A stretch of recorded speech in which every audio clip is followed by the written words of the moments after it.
오후에는 웨스트민스터 신앙고백서 16장 선행의 마지막 6항 오늘 하면서 선행 마무리를 하고자 합니다. 비중생자들의 선행이 마지막 항으로 되어 있습니다. 다 함께 따라하겠습니다. 비중생자들의 선행.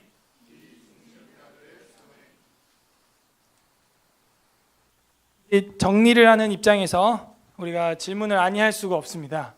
믿지 않는 사람들도 선행을 행하죠. 네, 그들의 선행은 하나님께 상달됩니까? 안 됩니까? 안 됩니다. 왜 안 되죠? 그리스도 안에서 하는 선행이 아니기 때문에. 그리스도 안에서 하는 선행이 아니기 때문에. 그죠? 그런 것도 있고, 그리스도 안에 있어도 자기가 어떤 좋은 일이라고 생각을 해서 행했는데 상달이 안 되는 게 또 있어요. 그건 뭐가 있을까요? 본인은 그리스도인이죠. 네, 본인이 행하는 모든 행위가 다 하나님께 상달이 됩니까? 안 되는 것 같습니다. 어떤 건 안 되죠? 저는 선한 일이라고 생각을 했지만 저희에 깔려 있는 죄성이나 탐심이나 다른 쪽. 쉽게 힌트를 드려서 질문을 하면 뭐가 보증돼야 돼요? 본인의 행동이 뭐에 보증을 받아야 돼요? 성경. 제 입모양을 정확히 읽으셨군요.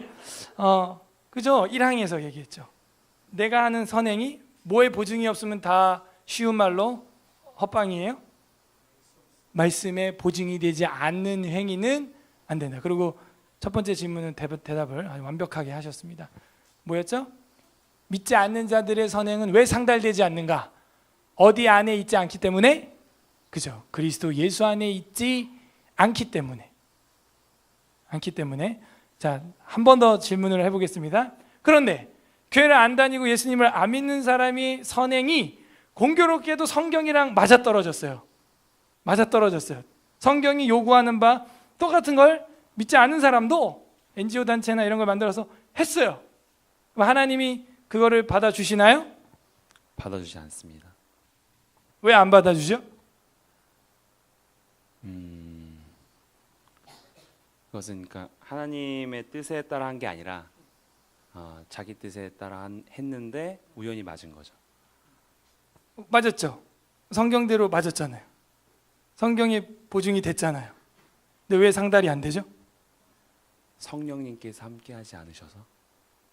완전 틀린 대답은 아닌데 제가 지금 같은 답을 질문을 하고 있는 거거든요. 왜 상달이 안 되죠? 그죠? 성령이 감동 이게 조명해 주시지 않은 것도 있지만 어디 안에 있지 않기 때문에, 그죠? 그리스도 예수 안에 있지 않기 때문에 상달이 되지 않는다 하는 거예요. 오랜만에 보는 우리 태부 형제님. 저도 효도관광을 모시고 몇 분 갔다 갔더니 거기 70명이 왔는데 전부 술 먹고 춤추고 효도관광을 왔어요. 똑같죠? 그러면은 이 둘 다 하나님 앞에 받아들여지나요? 아니요. 어떤 건 안 되고 어떤 건 돼요? 믿음 있이 행동한 것과 믿음 없이 행동한 게 구분됩니다. 그렇군요. 감사합니다.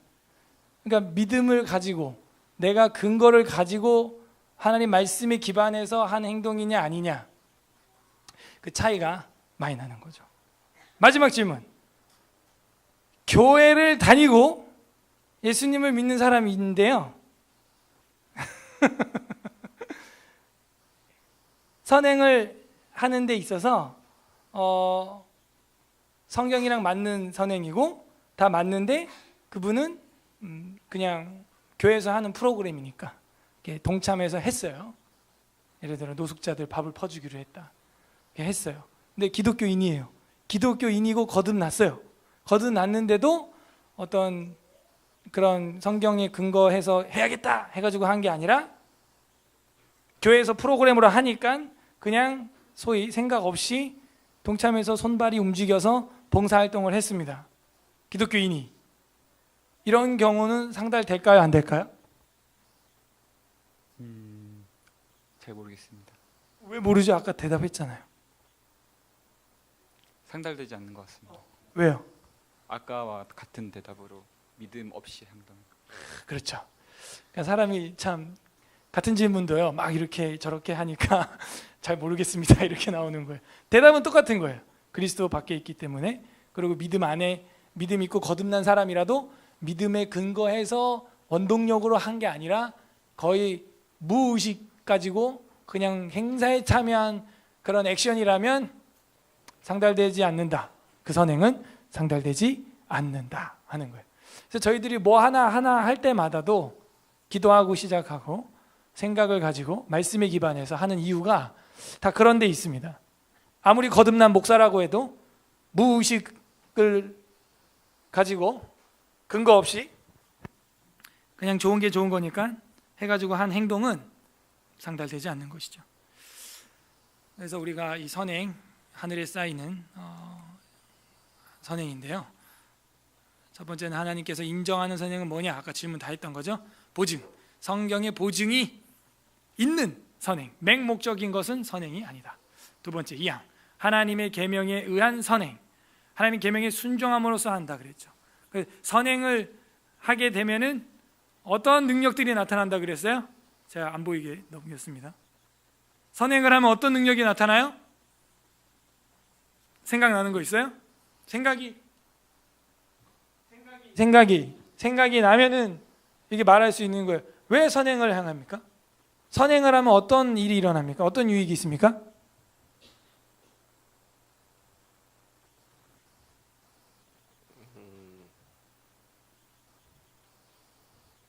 왜 선행을 행하죠? 선행해서 뭐 어떤 영향이 결과가 나타나죠?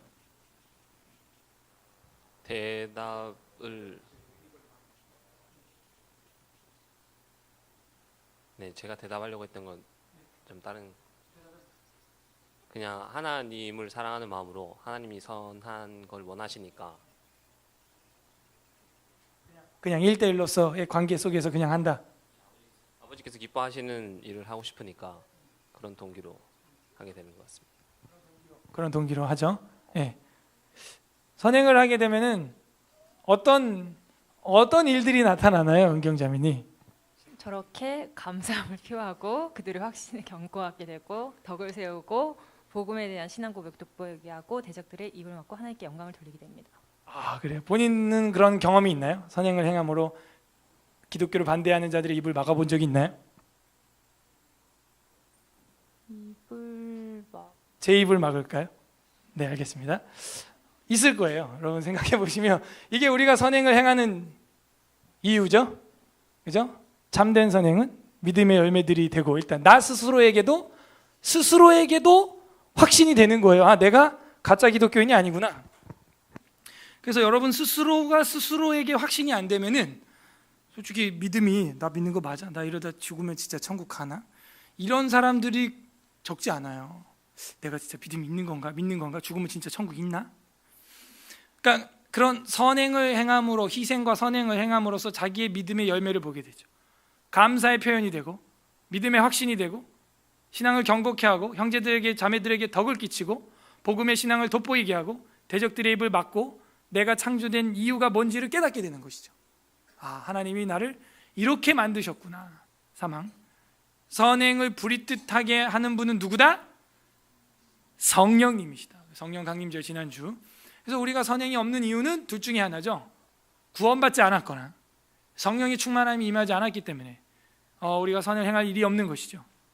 그래서 성령의 실제적인 조명하심, 감화하심 그게 있어야만 이 선행을 행할 수 있습니다. 우리는 육체의 소욕을 따르는 사람입니까? 성령의 소욕을 따르는 사람입니까? 이걸 보면은 결정이 나는 거예요. 그래서 여러분한테 선행을 행하고자 하는 좋은 아이디어들이 자꾸 이렇게 솟아나야 되는 겁니다. 그런 섬기고자 하는 아이디어들이 없다면 죽은 신앙이죠. 육체적인 신앙이. 아까 우리가 기도한 대로 정말 갇혀 있는 신앙인 것이죠. 갇혀 있는 신앙이 아닌지 걱정됩니다. 걱정돼요. 그래서 아직도 복음이 닫혀 있는 곳들이 많은데 나가서 전해야 되지 않겠는가? 우리가 기도를 아까 이렇게 해주셨죠. 그래서 우리는 계속 성령의 사람인가 나는 계속 이거는 24시간 물어야 되는 거예요. 내가 성령의 사람인가. 사항, 선행에는 그런데 한계성이 있다. 그 선행이 어떤 의무 이상의 공을 세우거나 죄를 속하거나 어떤 그런 게 아니라는 거예요. 그거는 마땅한 의무고 우리는 무익한 종입니다. 고백하는 거죠. 그 다음 죄의 사함과 영생이 아닌 종의 의무인 선언. 아까 사항을 좀 더 구체적으로 풀어서 이렇게 한 거죠. 장차올 미래의 영광이나 이런 거에 큰 차이를 줄 수가 없다 이거예요. 선행은 마땅히 우리가 행해야 할 것들을 행하는 것이고 마땅히 행해야 할 것도 다 행하지 못하고 죽는다 하는 게 우리 믿는 교리입니다. 그렇다 할지라도 게으름에 빠지면 안 되고 할 수 있는 한 최선을 다해서 해야 되는 것이죠. 왜냐? 우리의 연약성과 불완전성이 있기 때문에. 그래서 성령님의 인도하심을 받아서 최선을 다해서 선행을 행해야 돼요. 다 행한다 할지라도 이 땅에서 다 행해야 할 수 없어요. 우리가 마땅히 행해야 할 분량을 채우지 못해요. 하나님 앞에 서야 됩니다. 마지막에. 그러므로 우리가 어떤 선행을 했든지 간에 그게 뭐 엄청난 하나님 앞에 훈장이 될 수 없고 또 우리의 선행이 하나님께 뭐를 보태어 드릴 수가 없고 이렇게 표기하고 있어요. 그냥 다만 영광을 돌리는 거죠. 선행이. 영광이 뭐라 그랬어요? 하나님의 거룩한 빛이에요. 그 영광이 임했죠. 독생자의 아들의 영광이 임했죠. 우리한테. 우리가 받은 거 아닙니까? 하나님이 주신 거예요. 그 영광은. 저에게 여러분에게 있는 그 영생의 영광은. 그래서 우리의 삶의 풍요와 하나님이 주시는 오늘 오전에 봤던 성전 재건 그리고 또 막힐 뻔했는데 재건뿐만이 아니고 필요한 모든 소요를 다 채워주신 것, 여러분이 누리는 집, 차, 가족들, 심지어 자녀들도 이거 다 하나님 주신 거죠. 받은 거죠. 우리는 주신 걸. 그러므로 우리는 이걸로 뭐 하면 돼요? 돌리면 돼요. 영광을 돌리는 것이죠. 유아 세례 받을 때 이 아이를 완전히 하나님께 바치겠느냐? 네. 해놓고 목회한다 그러고 목사한테 시집간다 그러고 그러면은 굉장히 반대를 합니다. 꺼리낌이 있고 마음속에 내 자식이 커서 앞으로 신학생 하겠다 그러면 괜히 막 안 된대. 너는 박사감인데 넌 교수 돼야 되는데 너 안 돼 목사 안 돼. 너 못 먹고 살아. 그래가지고 목사한테 시집 가가지고 너 입에 풀칠이나 하겠냐. 그러지 마. 이런 모습이 유아 세례자 부모 입술에서 나온다면 그 유아 세례는 헛방이죠. 헛방. 우리에게 주신 자녀들, 그들에게 주신 은사대로 하나님 앞에 우리는 바칠 각오를 해야 됩니다. 아이 낳기 전엔 저도 각오가 아주 투철했는데요. 아이를 낳고 보고 보면 볼수록 솔직히 약해져요. 굳이 목사를 해야 되나? 그런 생각이 막 든답니다. 그럴 때 이제 뺨을 치는 거예요. 정신 차려. 하나님의 뜻이 있다면 갈 것이고 아니면 마는 거지. 내가 그걸 막을 이유는 없죠. 그리고 자녀를 많이 주신다면 뭐 그렇게 사무엘과 한나와 같이 하나님께 드리겠다 그런 기도 많이 했거든요. 예. 왜냐하면 자녀를 낳고 싶어도 낳을 수 있는 시대가 아니기 때문에. 여자들이 40 초반 되면 이제 애를 낳고 싶어도 못 낳는 이제 몸에 생리를 갖게 되죠. 못 낳아요. 빠르면 40 초에서도 폐경이 일어납니다. 지금 뭐 더 낳을까 말까 하고 싶어도요. 마음껏 나도 뭐 많이 낳아야 제가 볼 때 뭐 4명 날까 할 거예요. 뭐 12명 절대 안 돼요. 절대는 아니지만 하나님 역사하시면 뭐 사라도 아브라함도 아이를 낳는데요. 지금 우리가 결혼 정년기가 늦어지고 이르기 때문에 뭐 7명, 8명, 뭐 10명 낳겠다? 안 돼요. 안 돼. 정말 오래 생산할 수 있는 여성이라 해도 40 후반까지 거기서 이제 끝나요. 끝나. 그때 이제 또 몸이 안 따라줍니다. 낳으려고 할 때 체력이. 임신이 가능하다 해도 제왕절개 해야 되는 노산임. 그러니까 우리가 지금 뭐 7명, 8명 낳는다. 저도 마찬가지. 저희 집도 계산을 제가 해보면 뭐 일찍이 하나님이 이제 태문을 닫아버리면요 40 초에 우리나라 한국 여성들이 갱년기 하면서 끝나거든요. 뭐 이제 앞으로 뭐 저도 이제 38이고요. 집사람도 6이고요. 해봐야 이제 4년, 40이 4년 남았고 거기서 뭐 점점 애가 안 생겨요. 연년생 생기다가 셋째가 2년 만에 생기고 넷째가 3년 만에 생겼어요. 저희는 피임 한 번도 안 했거든요. 한 번도. 그러니까 몸이 알아요. 그거를. 안 돼. 아기가 안 생겨. 안 생겨. 그러면 이제 다섯째가 4년 만에 5년 만에 생긴다고 치면은 이제 그게 마지막 자녀가 될 수가 있는 거예요. 그러니까는 뭐 내가 뭐 더 낳겠다 말겠다 그런 말 할 주제가 아니에요. 무익한 종들이. 주면 낳아야죠. 감사함으로 그냥. 안 주시면 그냥 자유하고 그게 또 뭐 낙인이 돼서는 안 되겠죠. 자유하면 되겠죠. 그 다음에 6항 그리스도로 인해서 선행이 받아들여짐. 이거 아까 대답을 너무 잘하셔서 제가 든든합니다. 어디 가서 여러분 물어보세요. 선행에 대해서 이런 질문들을 지나가는 청년들한테 교회에서 막 해봐요. 개념이 전혀 없죠. 믿지 않는 자의 선행과 믿는 자의 선행 똑같다고 말할 겁니다. 대부분 다. 우리도 처음에 그랬으니까. 그리스도 밖에 있는 선행이 얼마나 허무한가. 그리스도를 통하여 그리스도 안에 있기 때문에 우리의 기도도 상달이 되는 것이고 우리의 속죄도 응답이 되는 것이고 그리스도 안에 있기 때문에 영생이 받아들여지는 것이고 그리스도 안에 있기 때문에 저랑 여러분이 법정적 칭의를 받을 수 있는 것이고 그리스도 안에 있기 때문에 예배가 합당하게 올려지는 것이고 그리스도 안에 있기 때문에 우리가 하고 있는 소소한 선행들이 올라가는 것입니다. 올라가는. 근데 이게 얼마나 큰 은혜냐면요, 그리스도 안에 있으면요 작은 것 하나까지도 하나님 받는다고요. 예를 들어서 어떤 분이 뭐 식당에서 뭐가 없어, 뭐 숟갈이 없다, 예를 들어 수저가 없다, 포크가 없다. 근데 자기 믿는 사람이 이 말씀들을 기반해서 내가 희생해야지, 내가 선행을 베풀어야지 해서 자기 거를 그 사람한테 주고 자기는 뭐 젓가락으로 먹었다, 뭐 이랬다고 쳐봐요. 도구가 없어서 좀 미비하게 먹었어요, 음식을.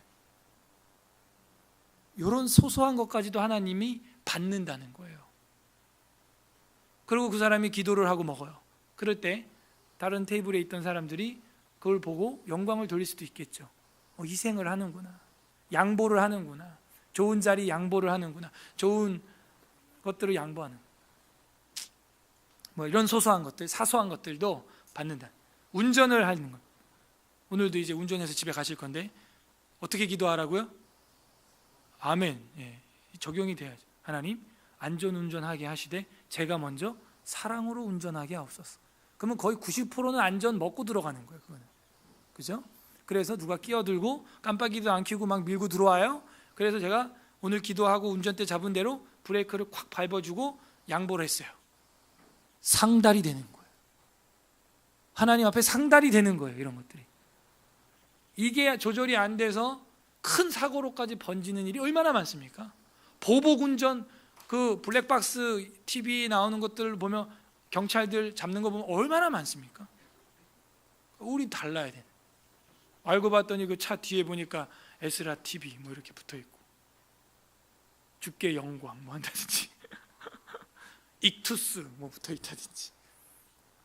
그래서 달라야 하는 것이죠. 그런 그리스도 안에서 있을 때 그리스도로 인해서 선행이 받아들여진다. 자, 오늘 이제 마지막 7항. 좀 길다, 그죠? 비중생자들의 선행. 오늘 설교 제목 그냥 이대로 따왔습니다. 그 책을 찾았어요. 그 김석환 박사님이라는 책, 제가 그때 구했더니 역시 광고를 하니까 돌아오더라고요. 범인은 우리 집사람이었어. 어이가 없더라고요. 예, 그래서 늘 범인은 가까이 있다. 저한테 빌려달라고 분명했고 책을 가져갔고 돌아오지 않았었죠. 광고가 나가고 나서 혹시 이 책이에요? 네, 맞습니다. 광고를 해야 집에 있는 것도 찾는 거예요. 이게 없었어요. 제 방에는 아무리 찾아도 없는.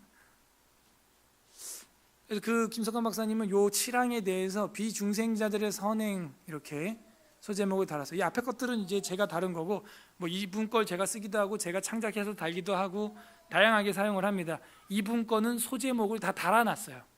그래서 제가 보는 겁니다. 여러분 지하이 스미스 건 소제목이 안 달려 있죠, 항마다. 그리고 여긴 달려 있나요? 시편 찬송가 뒤에 서창원 교수님이 한 외미는 안 달려 있네요. 네, 안 달려 있네요. 그러니까 소제목을 그래도 누군가 요약해줘서 달아놓고 보면 그 항이 뭘 얘기하는지 어느 정도 이해가 빠르게 되거든요. 요약이 되니까. 다 같이 읽어보겠습니다.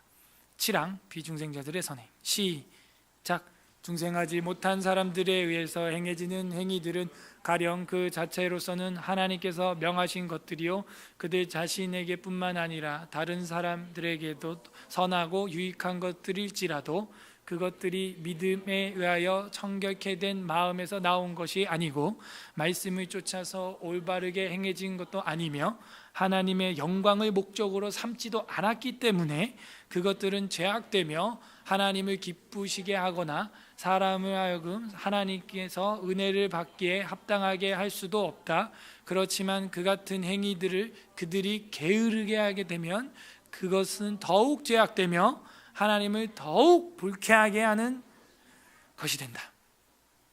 제가 볼 때는 이건 이제 앞에 것들을 역시 가져와서 마지막으로 정리를 쫙 한 겁니다. 마지막 항이니까요.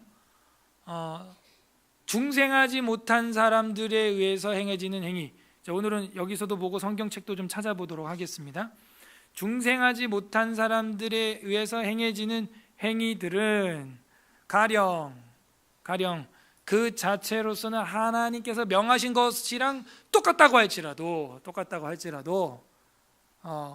그리고 그들 자신들뿐만 아니라 다른 사람들에게도 유익하고 선하다고 할지라도 성경이랑도 똑같고 타인들에게도 유익이 되는 것들이라고 할지라도 그것들이 믿음에 의하여 행해져야 된다.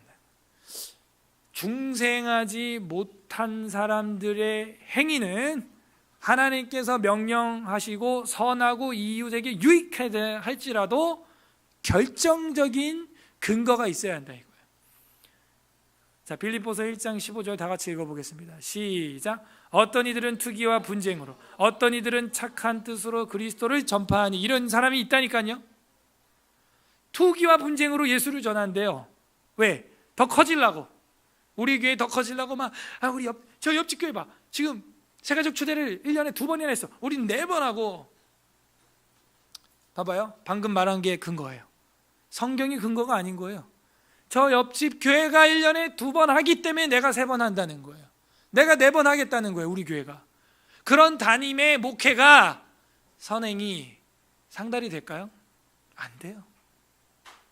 저는 단 한 번도 그런 식으로 우리 교우들을 불려보려고 한 적이 하나님 앞에서 한 번도 없어요. 뭐 그런 행사도 없고요. 끼케야 뭐 성탄절 이브날 뭐 가족들 좀 지인들 한번 초대해서 식사하는 게 다예요. 근데 이런 마음은 제가 품고 있어요. 지금도 뭐냐? 오히려 교회를 다니면서도 성경을 한 번도 안 배워보고 한 번도 안 읽어보고 그리고 수십 년 신앙생활에서 직분을 받고 오히려 저는 이런 신도들을 보면 속이 타요. 두 번째, 완전히 교회를 안 다니는 사람들, 그런 사람들 보면은 내가 혼자라도 토요일 날 오후에 나와서 2시간씩 길거리에서 전도를 해야겠다. 제가 개척하기 전에는 매주 토요일 날 오후 1시부터 저녁 6시까지는 강남역에서 혼자 전도를 했어요. 그러다가 제 친구 지금 왕십리교회에 이제 부목사로 있는 그 친구가 합세해가지고 같이 했었던 적이 있습니다. 그거는 그냥 저 혼자 그렇게 정말 하고 싶었던 깔끔하게 목욕 제기하고 옷 슈트 딱 입고 기도하고 나가서 하나님 오늘 만날 사람들 만나게 해주시고 전도될 사람들 되게 해달라. 그런 마음이 우리한테 좀 필요해요. 요즘에 제가 목회하고 우리 교우들 돌아보는 것도 다 못 돌아보고 이제 이러니까 좀 안타까움이 커요, 사실은. 그래서 우리 리더들, 부장집사님들이 알려주셔야 돼요. 지금 누가 신방이 필요하다, 누가 필요하다 이런 것도 알려주셔야 돼요. 그래야 제가 만나서 만나면 해결돼요. 보니까 만나면 해결돼요. 저랑 얘기하면 해결돼요. 그 문제들이 신방하면. 근데 말 안 하고 그냥 혼자 끙끙 앓으면 그게 썩어가지고 냄새가 나고 문드러지고 자기 인생이 피폐해집니다. 성도들이 그런 걸 봐요. 그래서 여러분들도 투기와 분쟁으로 하나님의 일을 하는 것이 아니고 다툼과 허영으로 유오디아와 순두개처럼 야 저쪽이 지금 100만 원어치 바울 선생님 거 물건 준비했대. 야 우리 더해. 근거가 그거야. 근거가 바울 선생님 저쪽 반대편 팀이 공개할 것을 더 준비했다고 더 하라는 거예요. 그게 근거예요. 선행의 근거, 구제의 근거가 그거예요. 상달 안 됩니다. 야, 이번에 김 집사님이 얼마 이렇게 했대. 그러니까 우리 이만큼 해. 아, 여보, 그래도 저쪽 집에서 이만큼 교회에 한다는데 우리 이만큼은 해야 되지 않겠어요가 아니고, 내가 하나님 앞에서 내게 있는 과부의 두렙돈을 드리는 것이 성경적으로 상달되는 선행이라는 거죠. 얼마나 제가 그 열정이 있었든지 그 텔레마케터를 제가 전도했어요. 자신 있어요, 여러분? 텔레마케터가 우리 전도하려고 전화하잖아. 뭐 대출 뭐 상담 받으시죠, 뭐 어쩌고, 뭐 저금리로 어쩌고, 뭐 그리고 또 뭐 전화해가지고 뭐 영어 교재 어쩌고, 뭐 YBM 뭐 책 사주시면 뭐 어쩌고 이러길래 제가 오히려 그래요. 그럼 제가 그 책을 5개월치 사죠. 그동안 교회를 나오세요. 그럼 그래갖고 지금 교회 나와서 신앙생활하고, 저희 교회는 아니지만 지금은 결혼도 하고 아이도 낳고 언니까지 지금 전도한 것 같아요. 그리고 이제 다니는 자매가 있습니다. 그래서 어쨌든 그런 마음도 그리울 때가 있어요. 아, 그때는 막 자연스럽게 그렇게 그런 커뮤니케이션을 내가 할 수 있는 그게 있었는데, 지금은 만나는 사람들이 뭐 다 교인들이고 이러니까 오히려 전도의 찬스가 많지 않다. 학교도 가면 전부 전도사님 목사님들이고 교우들이, 그죠? 학우들이. 그러니까 이런 어떤 이들의 투기와 분쟁, 어떤 이들이 착한 뜻으로 그리스도를 또 전파, 착한 뜻으로 그리스도를 전파해야죠. 근데 바울은 뭐라 그러냐면, 이러나 저러나 전파된 건 그리스도니까 우리가 이걸 꼭 나쁘게만은 보지 말자, 이렇게 얘기를 하고 이 15, 16, 17절에서 그렇게 끝냅니다. 그런데 저는 이게 관련 구절로 여기 달려있는 이유는 그 투기와 분쟁으로 한 사람들의 그 노력이 상달될 거냐에서는 저는 아니라고 보는 거예요. 전파돼서 돌아다니는 그리스도의 이름의 역사는 일어나지만, 그들이 하나님 앞에 갔을 때 그렇게 전했던 그리스도의 이름이 하나님 앞에 갔을 때 그들에게 상이 있느냐, 칭찬이 있냐, 그건 아니라는 거예요. 그 의도와 그 원인과 근거가 투기와 분쟁이었기 때문에. 그래서 이게 유익한 것들일지라도 상달 안 되는 것들이 있을 수 있다 하는 것이죠. 왜? 그것은 믿음에서 난 것이 아니니까. 가인과 아벨의 이야기를 잘 알고 있죠. 창세기 4장 5절에 있습니다. 시작. 가인과 그의 재물은 받지 아니하신지라 가인이 몹시 분하여 안색이 변하니. 지난주 보니까 아벨과 그 재물은 받으셨다 그랬는데, 오늘 보니까 가인과 그 재물이에요. 재물이 문제가 아니겠죠. 가인이 문제인 거죠. 그래서 그 사람이 다툼과 허영으로 예배를 드리고 있느냐 지금. 지금 저 성도가 지금 오전 오후 예배까지 지금 저렇게 체력도 좋다. 내가 빠지면 안 되지. 내가 모태신앙인데 그래도 내가 리더고 내가 임원이고 말이야. 내가 이 예배도 낸데 오후까지는 내가 버텨줘야 기독교인이지.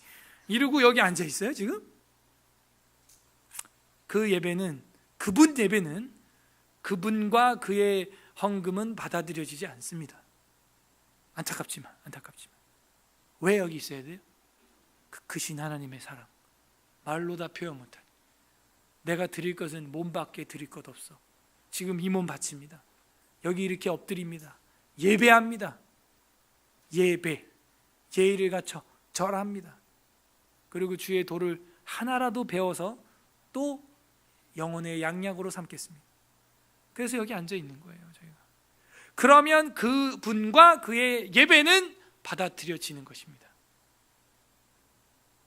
그랬더니 이 가인이 몹시 분하여 얼굴 색깔이 변했다는 것입니다. 문제가 많죠. 회개해야지 왜 얼굴색이 변해요?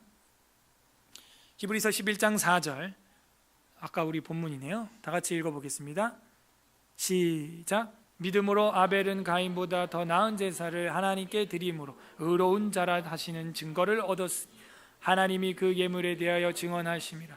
그가 죽었으나 그 믿음으로써 지금도 말하느니라. 할렐루야. 여러분, 죽어서도 인간은 뭔가 흔적을 남기고 싶은 거예요. 호랑이는 죽어서 껍데기에 가죽을 남기고 사람은 죽어서 이름을 남긴다고요? 우리의 이름이요, 아무도 기억하지 않습니다. 해 아래 새로운 게 없고요, 한 세대는 가고 한 세대는 오는 거예요. 우리가 200년 전 양평동에 살았던 조선 백성을 누구를 알아요, 여러분? 그들 이름 모릅니다. 100년 전에 이 동네에 살았던 사람의 이름 알 수가 없죠. 그와 같이 저랑 여러분도 그렇게 잊혀지는 인간이에요. 찰나에 200년, 300년 뒤에 남궁현을 누가 기억해 주겠어요? 누가? 여러분을 누가 기억해 주겠어요? 그런데 믿음으로 행한 그 흔적들, 믿음으로 행했던 그 예물들과 증언들, 그가 죽었으나 그 믿음이 지금도 말하느니라. 말한다는 거예요. 그러니까 사람은 죽어서 이름을 남기는 게 아니라 믿음을 남기는군요. 그렇죠. 그 믿음의 씨앗이 아이들의 마음속에 떨어지고 그 아이들이 크면서 아버지 어머니는 이제 잊어가겠지만, 왜? 자기들도 자식 새끼 키우느라 이제 잊어갈 겁니다. 또 잊어야 되고 잊을 수밖에 없어요. 근데 알고 보면 믿음의 실상은 살아서 자자손손 그 심령에서 열매 맺고 꽃 피고 있는 거예요. 그러니까 우리가 가인과 같이 되면 안 되고 아벨과 같은 자가 되어서, 아벨이 얼마나 빨리 세상을 떠났습니까? 형한테 맞아 죽어서. 그러나 증언되고 있다 하는 것이죠. 히브리서 11장 6절이 있습니다. 시작. 믿음이 없이는 하나님을 기쁘게 하지 못하나니 하나님께 나아가는 자는 반드시 그가 계신 것과 또한 그가 자기를 찾는 자들에게 상 주시는 이심을 믿어야 할지니라. 아멘.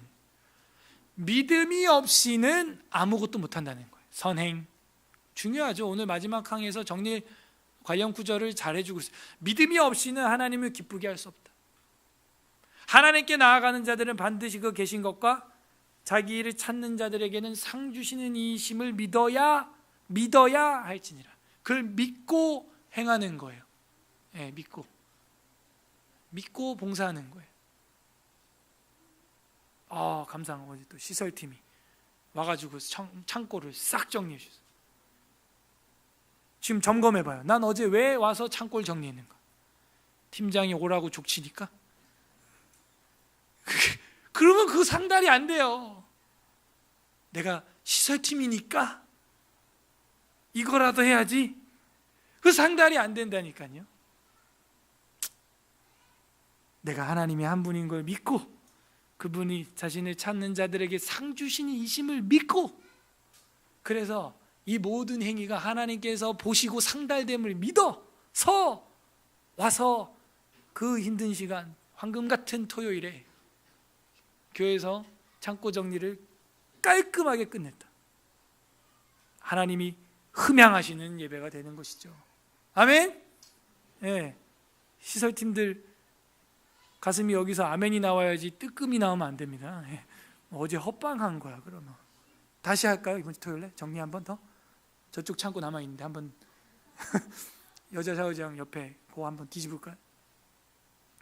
믿음이 그렇게 중요한 것입니다.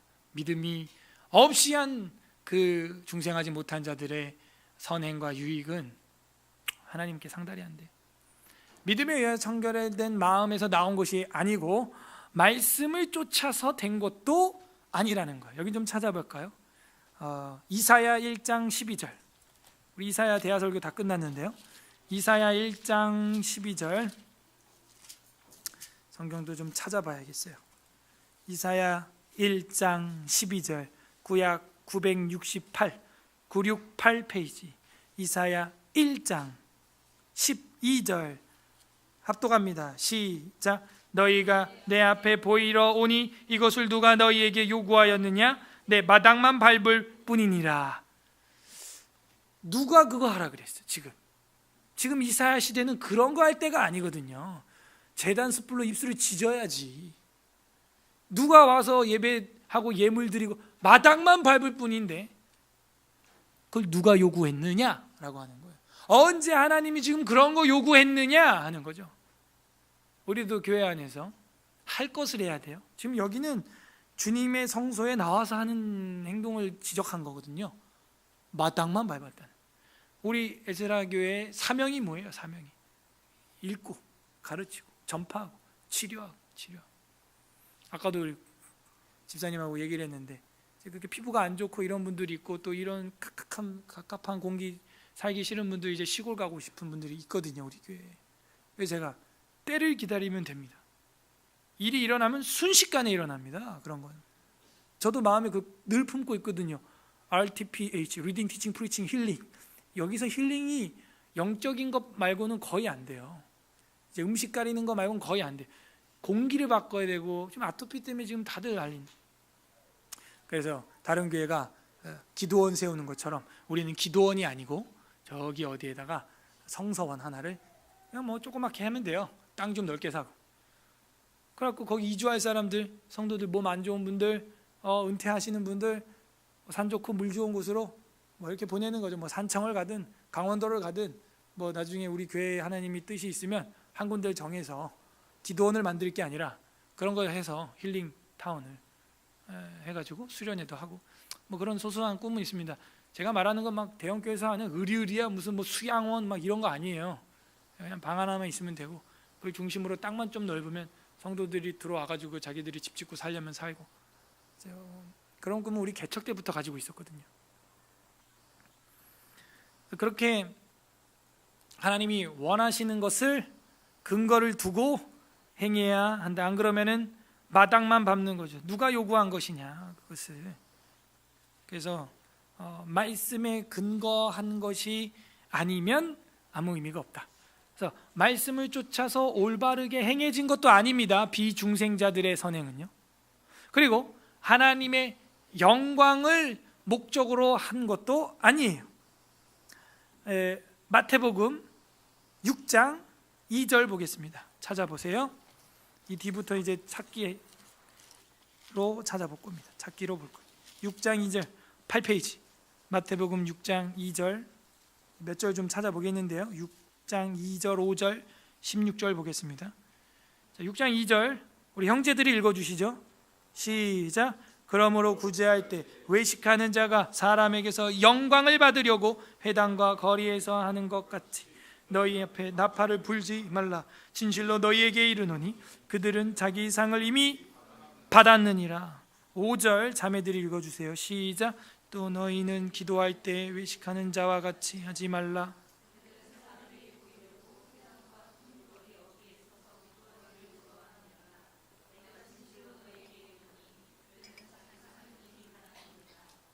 (16절) 다 같이 16절 시작. 금식할 때 너희는 외식하는 자들과 같이 슬픈 기색을 보이지 말라.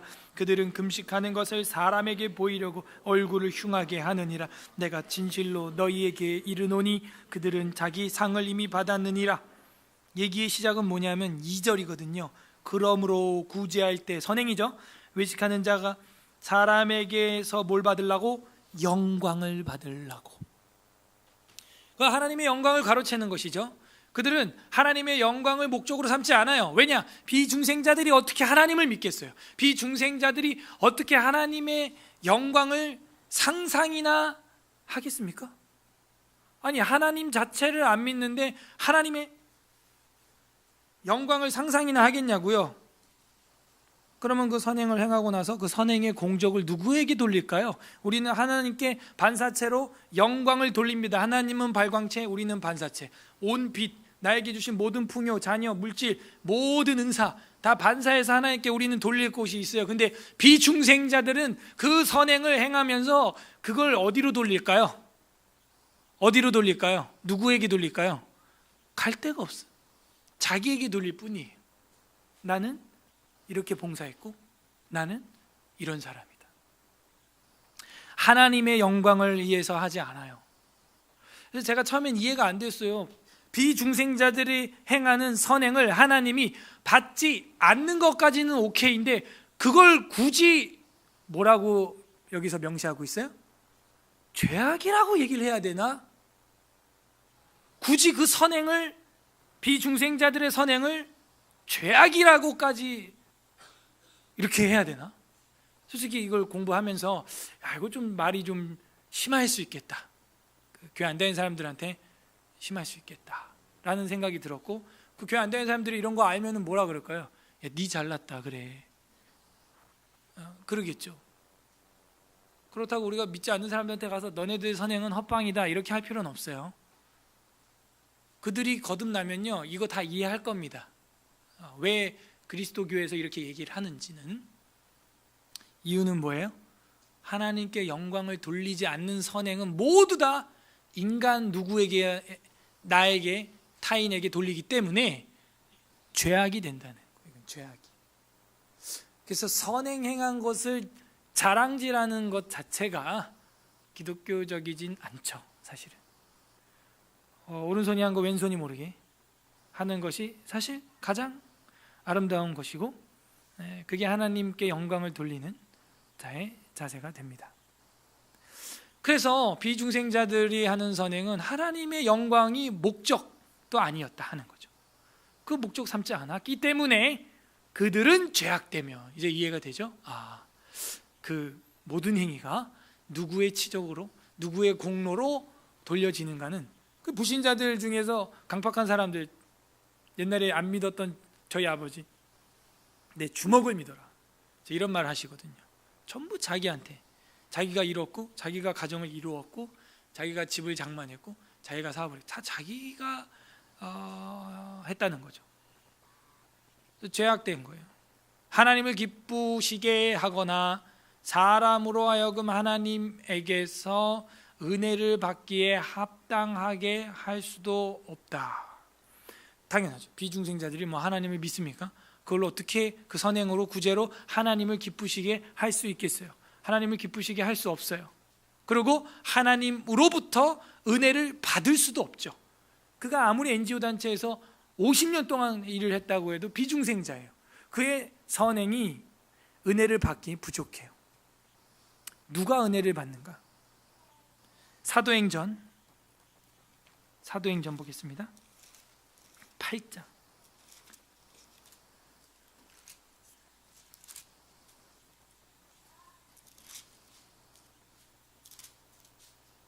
사도행전 9장 가야 되겠습니다.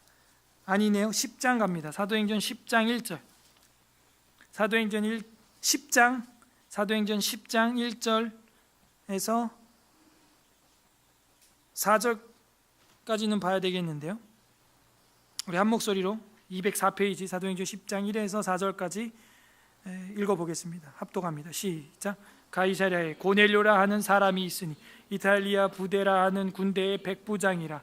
그가 경건하여 온 집안 더불어 하나님을 경외하며 백성을 많이 구제하고 하나님께 항상 기도하더니 하루는 제9시쯤 되어 환상 중에 밝히 보매 하나님의 사자가 들어와 이르되 고넬료야 하니 고넬료가 주목하여 보고 두려워 이르되 주님 무슨 일이니까? 전사가 이르되 내 기도와 구제가 하나님의 앞에 상달되어 기억하신 바 스가랴. 기억하신 바 됐는데 뭐가 기도와 구제가 누구에게? 하나님에게. 이거 중생자죠. 비중생자가 아니거든요. 너의 하나님을 믿는 것과 너의 기도와 구제가 그래서 상달됐다는 거예요. 여기서 엄청난 비밀이 있는데요. 하나님을 믿는 것과 내 기도와 구제가 하나님께 이제 올라가는데요. 이게 뭘 보여주고 있는 거냐면은 한편으로는 기도 응답받는 자의 태도. 누가 기도 응답이 잘 되나? 누군 것 같은 거예요? 보여주고 있죠 지금. 뭐예요? 하나님을 믿고 그 믿음을 기반으로 뱅크, 하늘 뱅크, 천국의 선행과 구제를 행하고, 그리고 뭐 하는 자? 기도하는 자. 이런 사람을 하나님이 돈을 많이 준다? 아니고 사용하는데 내가 지금 사람들을 요빠에 보내어 베드로라 하는 시몬을 청하라 해가지고 베드로를 만나게 되고 더 확실한 구원의 진리를 배워서 이 집이 전체가 다 구원을 받게 돼요. 근데 이제 여기서 좀 헷갈리죠? 구원 안 받았네 그럼. 그게 아니고 그리스도를 가운데 두고 그리스도의 오심을 바라보는 그리스도인들이 있어요. 구약의 그리스도인들이죠. 그리고 그리스도의 십자가와 부활이 지나가고 이후에 믿는 그리스도인들이 있어요. 이미 이루어진 복음을 믿는 그리스도인들이죠. 그래서 고넬료를 해석할 때는 그리스도가 오실 것을 바라본 구약형 아브라함과 같은 사람으로 봐야 되는 겁니다. 아브라함이 여호와 하나님을 믿음의 의로 여기셨다 그랬죠. 그런 차원으로 봐야 돼요. 그런데 베드로가 와서 그 메시아에 대해서 이제 드러내서 전도를 하게 된 거죠. 아, 이렇게 기도 응답이 되는 거구나 하는 것도 봤어요. 그렇게 해서 하나님 앞에 쓰임받고 부자가 됐다가 아니고 쓰임받고 확실한 구원 안으로 더 확신이 들어갔다. 선행은 돋보이게 하는 거예요. 나의 구원을 더 확실하게 확인시켜 주는 거죠. 근데 비중생자들, 하나님 없고 하나님께 영광 돌리는 구제도 아니고 말씀에 근거한 것도 아닌 자들에게는 하나님에게서 뭘 받을 은혜가 합당한 게 없다 하는 것입니다. 그렇지만 그 같은 행위가 뭐예요? 선행. 그 같은 행위들을 그들이 게을리하게 되면 그것은 더욱 죄악돼요. 그러니까 거듭나지 않은 믿지 않는 자들이 선행이 상달되지 않는다고 해서 완벽한 게으름에 빠지고 선행을 안 하는 비그리스도인은 악함 중에도 더욱 악한 자가 된다는 겁니다. 좋은 것들이 많은데 더 좋은 게 있죠? 우리는 그걸 취할 줄 알아요. 악함 중에도 더 악한 자가 된다는 거예요. 더 악한 자. 극악의 자가 된다는 거예요. 극악의. 그리고 하나님을 더욱 불쾌하게 하는 것이 된다 하는 것입니다. 이런 걸 봐서 분명히 천국에서 해와 달의 영광이 다르고 달과 별의 영광이 다르고 별과 별의 영광이 달랐던 것처럼 아마 지옥에서도 이 레벨이 있나 봐요. 안 가봐서 모르겠지만 좀 따뜻한 데가 있고 뜨거운 데가 있고 완전 뜨거운 데가 있고 뜨거워 미친 데가 있고 뭐 이런 데가 있겠죠.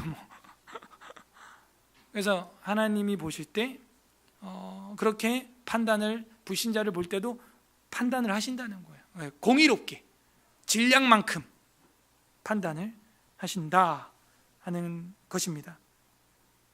그래서 예수 그리스도의 사역과 관계없이 선행을 행하는 자들은 예수 그리스도의 사역을 신뢰해서 하는 것 대신에 자신의 캐리어와 자신의 사역과 자신의 이미지를 위해 선행을 하므로 그 선행은 도리어 화려한 죄가 된다는 거예요.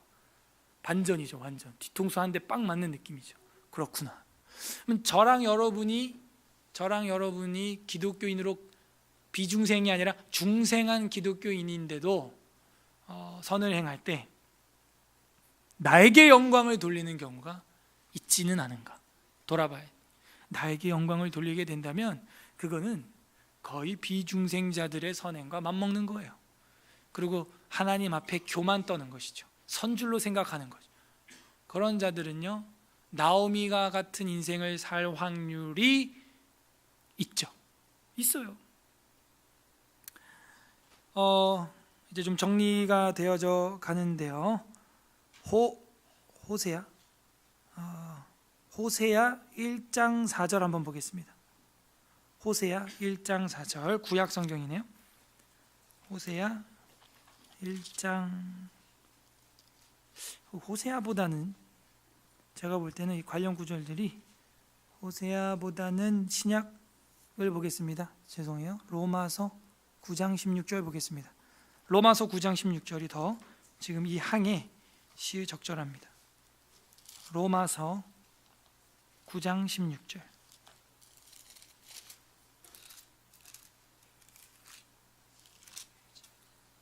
(9장 16절) 252페이지 로마서 9장 16절 합독합니다. 시작. 그런즉 원하는 자로 말미암도 아니요 다른 박질하는 자로 말미암도 아니요 오직 긍휼히 여기시는 하나님으로 말미암음이니라. 이게 무슨 얘기냐면은 우리가 은혜를 받고 우리가 선행을 행하는 것이 토기장이신 그 주권, 그 하나님의 은혜로 말미암아 이걸 행할 수 있다는 거예요. 근데 비중생자들은 하나님에게로부터 은혜를 받을 수 없죠. 토기장이가 안 주는데 어떻게 해요? 주권자, 절대 주권자가 안 주겠다는데 받을 수가 없는 거예요.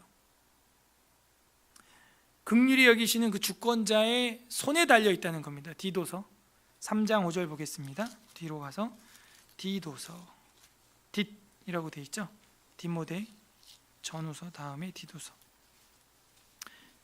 디도서 3장 5절, 신약성경 349페이지 349. 디도서 3장 5절 다 같이 읽습니다. 시작. 우리를 구원하시되 우리가 행한 바 의로운 행위로 말미암지 아니하고 오직 그의 긍휼하심을 따라 중생의 씻음과 성령의 새롭게 하심으로 하셨다. 그의 긍휼하심, 오직 토기장이의 주권, 토기장이가 밥그릇으로 국그릇으로 종쟁이로 쓸지 대접으로 쓸지는 토기장이에게 달려있는 것이죠. 자, 그리고 이제 더욱 그래도 불신자들이 선행을 그나마 안 행하면 하나님을 더 열받게 하고 더 분노하게 하시고 더 진노하게 하시는 것이다 라는 걸 이제 우리가 좀 몇 구절 구약이랑 신약 찾아보겠는데요. 시편 14편 4절 한번 보겠습니다. 시편 14편 4절 욥시 시편 14편 4절 읽습니다. 811페이지 시편 14편 4절 시작. 죄악을 행하는 자는 다 무지하냐? 그들이 떡 먹듯이 내 백성을 먹으면서 여호와를 부르지 아니하는도다. 그렇게 악을 행하고 떡 먹듯이 밥 먹듯이 행한다. 떡 우리 뭐 잘 안 먹는데 밥 먹듯이 행한다. 이게 우리 의역에 맞는 거죠. 죄악을 행하는데 밥 먹듯이 행한다. 이런 자들은 하나님이 더 진노해서 심판을 하시겠다 하는 것이죠.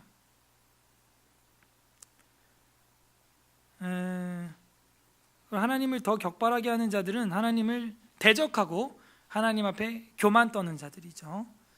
시간이 좀 많이 가서 마태복음 25장 보겠습니다. 마태복음 25장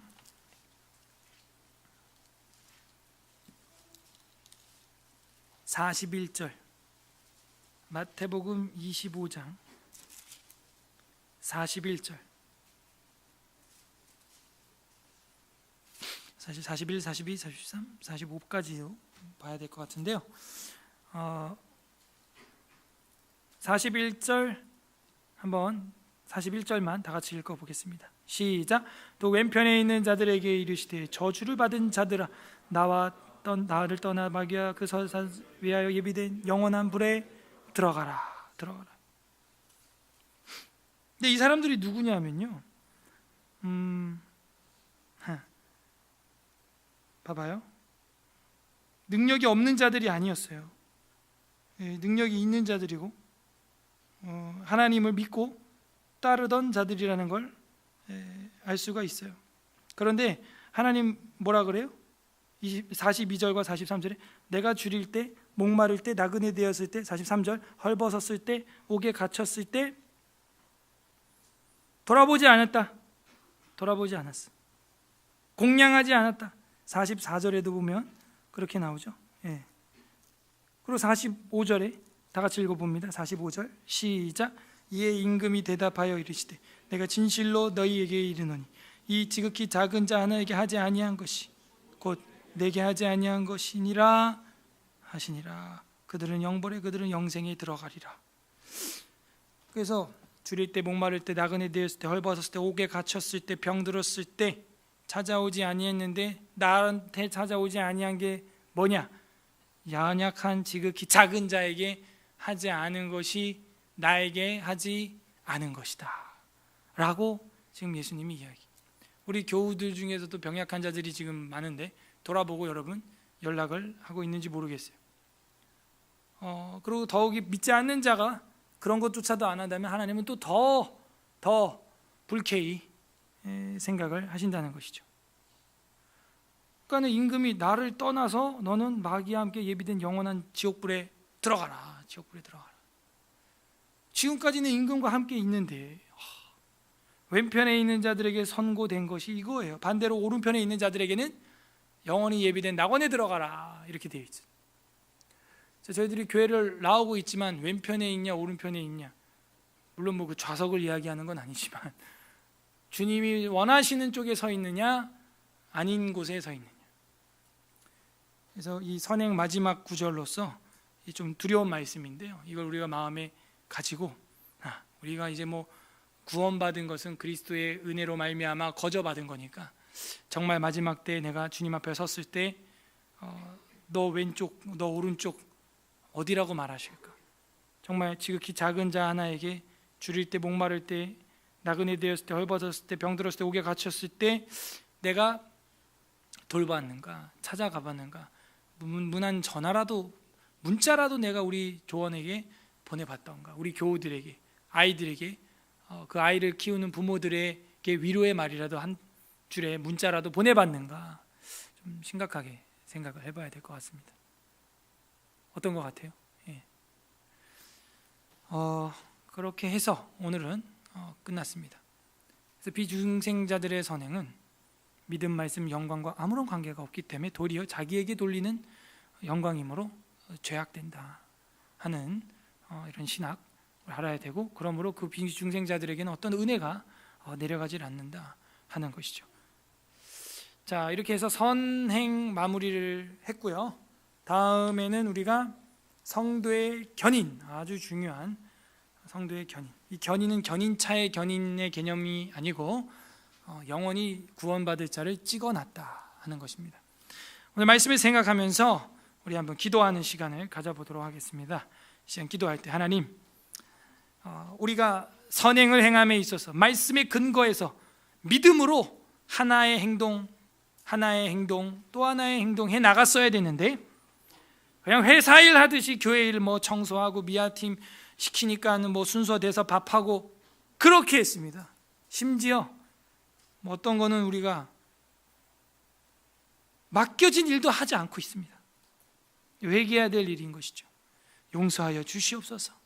철저하게 회개를 하고요. 하나님, 두 번째, 앞으로 우리가 교회에서, 회사에서, 학업에서, 학교에서, 어디서든 무슨 선을 내가 베풀고 평화의 피스메이커로 살고자 할 땐 그냥 내가 착해서가 아니라 하나님 말씀에 기반하여 믿음으로 주님이 상 주실 이 힘을 바라보고 그 믿음에 의하여 근거하여 모든 작은 선행을 행하는 저가 되게 하여 주시옵소서. 기도했으면 좋겠고요. 세 번째로는 마지막 때 주님이 저를 보실 때 너 누구냐? 지극히 작은 자에게 하지 아니한 것이 내게 하지 아니한 것이야. 왼쪽으로 가라가 아니라 내 주변에 있는 우리 교회 조원에, 우리 장년부에, 청년부에, 주일학교에, 영유아부에 작은 자를 찾아서 사랑과 관심을 표하는 것. 그래서 주님이 넌 내가 안다, 오른쪽에서 영원한 잔치를 누려라, 칭찬받는 딸아들 될 수 있도록 우리 하나님 앞에 믿음을 구하는 기도 세 번째 이렇게 올려 드렸으면 좋겠습니다. 우리 선행을 생각하면서 성령님께서 우리 마음 인도하시는 대로 기도 올려 드립니다. 기도하겠습니다. 하나님 아버지, 감사합니다. 우리로 하여금 참 선행이 무엇인지 이 귀중한 웨스트민스터 신앙 고백을 통하여 배우게 해주시니 감사와 찬송받아요. 이 아들이 행하는